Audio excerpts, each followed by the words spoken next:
Сәлеметсіздер ме, құрметті әріптестер, сәлеметсіздер ме, құрметті оқушылар. Сіздерді 2020-2021 оқу жылындағы Шапағат жаратылыстану әдістемелік пән бірлестігінің 12 сәуір мен 23 сәуір аралығында өтетін "Сүйіне білсең табиғат, сұлулыққа тұнып тұр" атты 10 күндігіне шақырамыз. 10 күндікті өткізудегі негізгі мақсатымыз оқушылар бұл пәндерді тек қана сабақта ғана пайдаланып қоймай, өмірмен де байланысты екенін түсіндіру.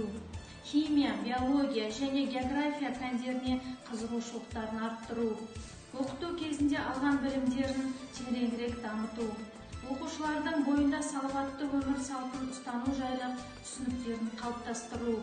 Оқушыларды экологиялық мәдениетке, табиғатты аялауға, табиғатты қорғауға тәрбиелеу. Құрметті әріптестер, құрметті оқушылар, сіздерді 20 сәуір күні өтетін 6 Ә сыныбындағы өсімдіктердің алуан түрлілігі тақырыбында Zoom арқылы өтетін ашық сабаққа белсенді түрде қатысуға шақырамын. Ал бесік табиғат жайлы тербенбеген, көңіл-күйін көкке көтермеген адамзат бар ма әлемде?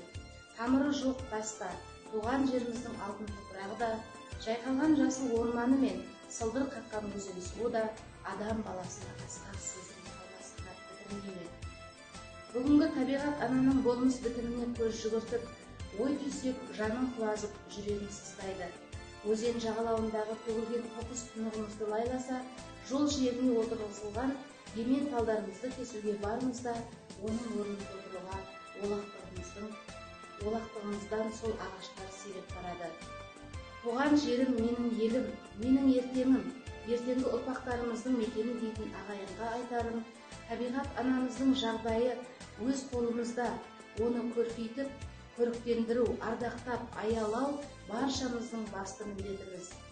Ауыл аймағымызды қоқыстан тазалап, ауылымызға көшет отырғызып, көшемізді таза сақтап, елді мекенімізді гүлдендіріп, көркейтуге ат салысайық ағайын. Табиғатым сырың терең терметкен, тау мен тастан сыңғырлаған сұлу өзен, күн көзінен күмістей шағылған нұр, көз алдымда көңілім күндіз. Құрметті ұстаздар, оқушылар, сіздерді 14 сәуір грамматикалық және жұмыс жасушаларындағы хромосомалар жиынтығының айырмашылығы тақырыбында өтілетін ашық сабаққа шақырамын.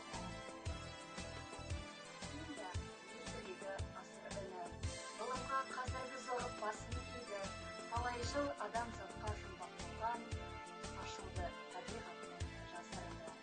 Құрметті ұстаздар мен оқушылар, жаратылыстану әдістемелік бірлестігінің 10 күндігінде 20 сәуір күні 8 Ә сыныбымен өткізілетін "Жыздар" тақырыбындағы сабаққа қатысуға шақырамын. Ажайып нәрсе химия, тұңғиық сыры әр алуан, жоғалып бір зат зым-зия, жаңадан бір жаралған деп ақындарымыз жырлағандай, химияның қызығы, сыры өз алдына бір төбе. Қайда қарасақ та, қайда көз жүгіртсек те, көретініміз химия ажайыптары. Сондықтан қазіргі ғасыр химия ғасыры. Құрметті әріптестер, сіздерді жаратылыстану бірлестігінің 10 күндік аясында 7 Б сыныбында өтілетін пайдалы биологиялық қосылыстар атты ашық сабағыма шақырамын. Білім беру жүйесінде жас ұрпақты жан-жақты дамытумен тәрбиелеуде, олардың жалпы мәдениетін қалыптастыруда, тұлғаны шығармашылыққа тәрбиелеуде, өзінің табиғат пен қоғам алдында жауапкершілігін сезінуде, жер бетінде тіршілікті сақтауда география пәнінің атқаратын рөлі өте зор. Осы география пәнінен 10 күндікте өтілетін 8 Г сыныбында дүниежүзі саяси картасының психологиясы тақырыбында ашық сабаққа қатысуға шақырамын.